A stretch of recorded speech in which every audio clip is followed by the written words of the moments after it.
আজ কিন্তু আর সাজেশন নয়। অর্থাৎ আজকে একটু অন্য স্বাদের ভিডিও তোমাদের সামনে শেয়ার করব।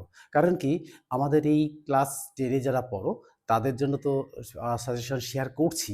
কিন্তু তার সাথে আমার 9 বন্ধুদের অর্থাৎ 9 এ যারা পড়ো তাদের জন্য কিছু শেয়ার করব আজকে। তাদের কিন্তু 3rd সামেটিভ সামনে। তারা কিন্তু পুজোতে কিন্তু 100% সময়টাকে ব্যয় করে ফেলেছে। এই 100% সময়টাকে তো ব্যয় করেই ফেলেছি। কিন্তু আমরা পড়েছি, সব মুখস্থ আছে। কিন্তু তা সত্ত্বেও কিন্তু মনে হচ্ছে না যে কোনো জায়গায় একটু কমতি আছে। অর্থাৎ কোন জায়গায় কি কমতি আছে? কমতি আছে হচ্ছে যে সাজেশন। অর্থাৎ এই 3rd সামেটিভ পরীক্ষার জন্য যদি একটা সাজেশন পাওয়া যেত, তাহলে কিন্তু সকলের সুবিধা হতো। আমরা যখন ছিলাম তখনও যদি আমাদের এরকম হতো, তাহলে কিন্তু আমাদেরও তাই মনে হতো। তাই তোমাদেরও তাই মনে হচ্ছে।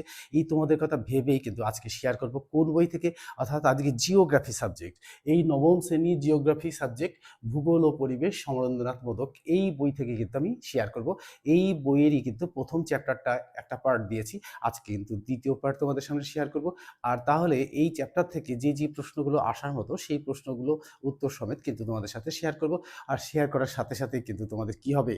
তোমাদের কিন্তু আর সমস্যা থাকবে না। এই সমস্যাটা দূর করার জন্যই কিন্তু আজকের এই ভিডিওটা। তোমরা কিন্তু সকলেই দেখবে। আর যাদের কাছে এই বইটা আছে, এই সমরেন্দ্রনাথ মোদকের এই বইটা আছে, তারা তো এই বই নিয়েই বসবে। আর যাদের কাছে এই বই নেই, কোনো অসুবিধা নেই। কারণ কি? যেকোনো রাইটারের বই নিয়ে বসলেই হবে। অর্থাৎ চ্যাপ্টারটা এক থাকলেই হবে। আর এই চ্যাপ্টার থেকে যে ধরনের প্রশ্নগুলো আসবে সেই প্রশ্নগুলোই কিন্তু তোমাদের সামনে শেয়ার করব, যেগুলো নাকি 3rd সামেটিভ পরীক্ষার জন্য খুবই গুরুত্ব লাভ করবে। আর তারপরে কিন্তু আজকে পুজো। তো জানোই এই আজকে পুজো, তারপরে আবার এরপরে ভাইফোঁটা, তারপরে জগদ্ধাত্রী পুজো, এগুলো কিন্তু লেগেই থাকবে। কিন্তু আমাদের স্কুলও কিন্তু খুব শিগগিরই খুলে যাচ্ছে। আর স্কুল খুলে গেলেই কিন্তু পরীক্ষা। আর পরীক্ষা হলে পরেই কিন্তু সেই সমস্যা একটাই, যে নম্বর যদি 100% না পায় তাহলে কিন্তু সমস্যা।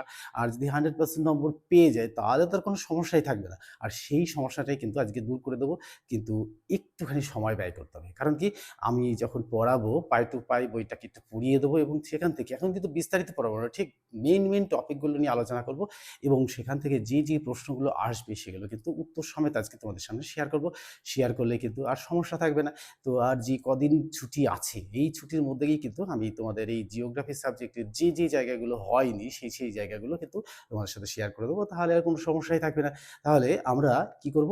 এখন শুরু করব। সেই শুরুতেই কিন্তু আমি বলেছি যে যাদের কাছে এই বইটা থাকবে তারা তো এই বই নিয়েই বসবে। আর যাদের কাছে এই বই নেই তারা কিন্তু যেকোনো রাইটারের বই নিয়ে বসলেই হয়ে যাবে। আর এই বই থেকে তোমরা তো হয়তো ভাবতে পারো যে এই বইটা নিয়ে কেন আপনি এটা করছেন?